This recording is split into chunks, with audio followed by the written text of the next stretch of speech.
में नहीं बना है मान्यवर। असंसदीय शब्दों का लिस्ट जब से सदन का अस्तित्व आया तब से लेकर आज तक इस उच्च शासन पर बैठे हुए अनेक महानुभावों के बनाते बनाते बना है, और वो सबको बाध्यकारी हमें भी है और विपक्ष को भी है। अगर आप कहते हैं कि सदन चलाने के नियम और शिष्टाचार संसदीय शब्दों का लिस्ट हमें बाध्यकारी नहीं है, तो ऐसा नहीं होगा। आपको अधिकार दिया है, संविधान ने अधिकार दिया है, मगर कोई विशेषाधिकार नहीं दिया है। इमरजेंसी नहीं है भैया, कोई विशेषाधिकार नहीं है। अधिकार का संरक्षण कर सकते हैं, मगर विशेषाधिकार के मुगालते में जो लोग जीते हैं उनको उनकी पार्टी और जनता भी संरक्षण नहीं देती है। इसलिए छोटे छोटे छोटे छोटे छोटे छोटे होते जा रहे हैं। मान्यवर, लोकसभा स्पीकर उनके अध्यक्ष, उनका महत्व सदन, देश और अंतर्राष्ट्रीय स्तर पर है। वो एक प्रकार से पीठासीन अधिकारी मात्र नहीं है, हमारी विधायी चेतना और हमारे लोकतंत्र के गरिमा का प्रतीक स्पीकर होता है। जब आप उसके खिलाफ निष्ठा पर सवाल उठाते हो तो आप विधायी चेतना और लोकतंत्र की गरिमा पर सवाल उठा रहे हो। और मान्यवर, ये अंतर उनको आप लाइए ना, प्रधानमंत्री जी के खिलाफ अविश्वास का प्रस्ताव लाइए, कोई विरोध नहीं कर रहा। हम मुद्दों पर चर्चा, यहां पर भी मैं मुद्दों पर जवाब दूंगा, परंतु हम मुद्दों पर जवाब देंगे। हम नहीं कहेंगे कि आज का दिन अफसोसजनक है। प्रधानमंत्री जी को हटाने का प्रस्ताव सदन में आ ही सकता है, मगर लोकसभा के कस्टोडियन पर हटाने का प्रस्ताव मैंने तो कम से कम मैं इसको साहजिक घटना नहीं देता। मान्यवर, संविधान ने किसी भी एक्सट्रीम परिस्थिति की कल्पना कर प्रावधान बनाए हैं।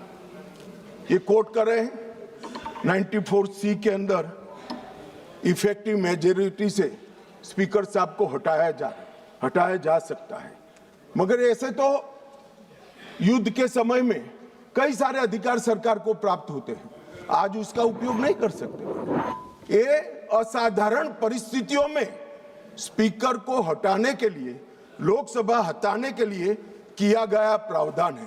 ये रोजमर्रा की चीज नहीं है, इसका उपयोग रोज रोज नहीं करना चाहिए, कोई ऐसी घटना हो तब करना चाहिए। मान्यवर, अनुच्छेद 96 के तहत अध्यक्ष को हटाने का प्रस्ताव जब विचाराधीन हो तब संबंधित पीठासीन अधिकारियों अध्यक्ष की सदन की अध्यक्षता नहीं करेंगे। क्या हुआ, पहले 3 बार आया, मैंने कहा तीनों बार प्रस्ताव कांग्रेस पार्टी सत्ता में थी तब आए, हम नहीं लाए थे मगर आए। तीनों वक्त ये परंपरा रही कि जब स्पीकर की पर अविश्वास की प्रस्ताव की चर्चा होगी तब स्पीकर साहब इस स्थान पर आसन ग्रहण नहीं करेंगे। तीनों बार, मगर 14 दिन तक सबने अध्यक्षता करी। एकमात्र स्पीकर श्री ओम बिरला है जिन्होंने मॉरल ग्राउंड पर, जब से उन्होंने इसको नामित किया तब से नहीं, और ये हमें मॉरल ग्राउंड सिखा रहे हैं। बिरला साहब को मॉरल ग्राउंड मत सिखाइए। जब आपकी बारी थी, आपकी पार्टी से चुने हुए संसद सदस्य स्पीकर बने थे और आप पार्टी में थे, तब सब बैठे थे, बिरला साहब नहीं बैठे।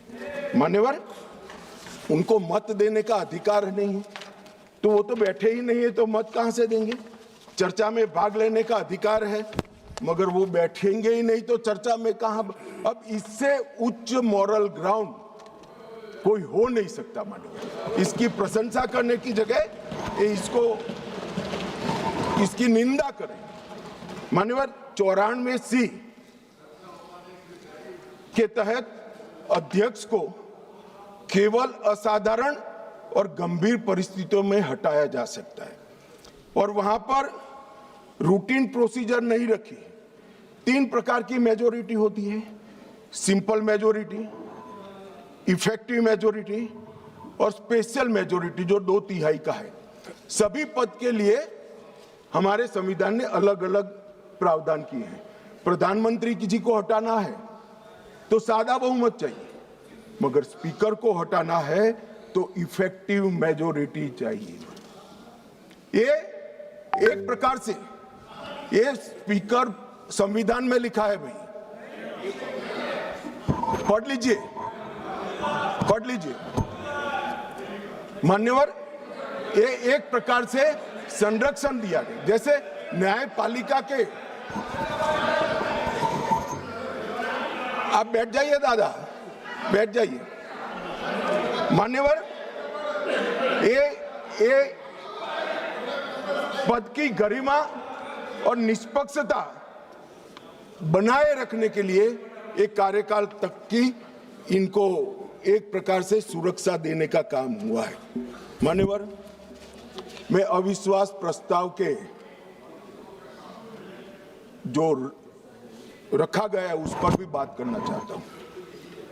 अनुच्छेद 94C के तहत और लोकसभा के चलने के नियम 200 के अनुसार संकल्प का नोटिस माननीय सदस्य श्री वेणुगोपाल जी और 119 सदस्यों ने दिया।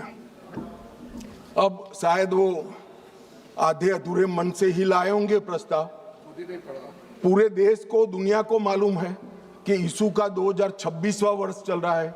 उन्होंने अंदर तिथि में 2025 लिखी है। उन्होंने ऐसा सोचा कि इससे स्पीकर साहब रिजेक्ट कर सकते हैं। उन्होंने संकल्प ही संलग्न नहीं किया। जो संकल्प होता है वो संलग्न करता है, मगर भूल गए, वो कॉपी संलग्न नहीं की। उनको लगा कि स्पीकर साहब इसके कारण रिजेक्ट कर देंगे, और जब ये इनके ध्यान पर ला दिया गया तो उन्होंने नोटिस वापस ले लिया और दूसरा नोटिस आ गया। अब दूसरे नोटिस की बात करता हूं।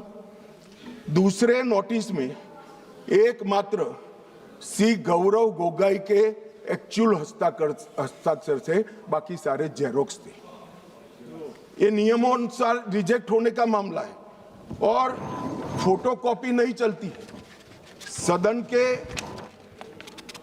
सदस्य ने एक्चुअल हस्ताक्षर वाला नोटिस देना होता है। साहब चलो मान लो एक्स्ट्राऑर्डिनरी सर्कमस्टेंसेस है, वो विपक्ष के सदस्य स्पीकर साहब के सामने अविश्वास की प्रस्ताव लाना चाहते हैं, मगर इतनी गंभीरता नहीं है कि नियमों के अनुसार लाए, नियमों के अनुसार लाए। मान्यवर, ये नियम पढ़ते ही नहीं है। कोई पार्टी के नियम से सदन नहीं चलेगा, इस लोकसभा के नियमों से ही ये सदन चलेगा।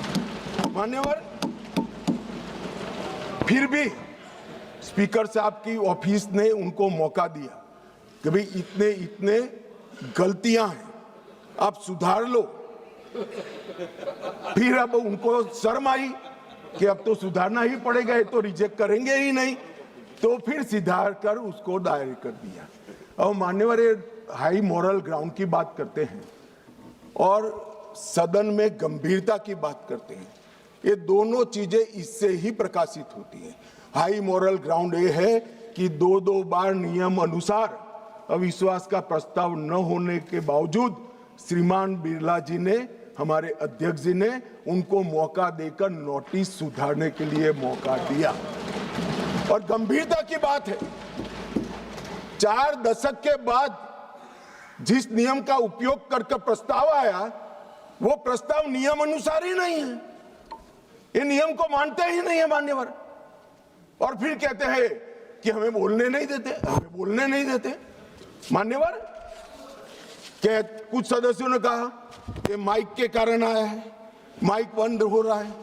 अभी गिरिराज जी भी खड़े होकर बोल रहे थे पप्पू जी के खिलाफ, तो माइक बंद कर दिया। गिरिराज जी का भी बंद होता है मंत्री होने के बावजूद। ऐसा नहीं है भाई, ये सदन नियमों से चलता है, और जो नियम अनुसार नहीं करेगा, डिसिप्लिन से नहीं करेगा, उसका माइक बंद ही हो जाएगा, और उसका माइक बंद हो ही जाना चाहिए। मान्यवर,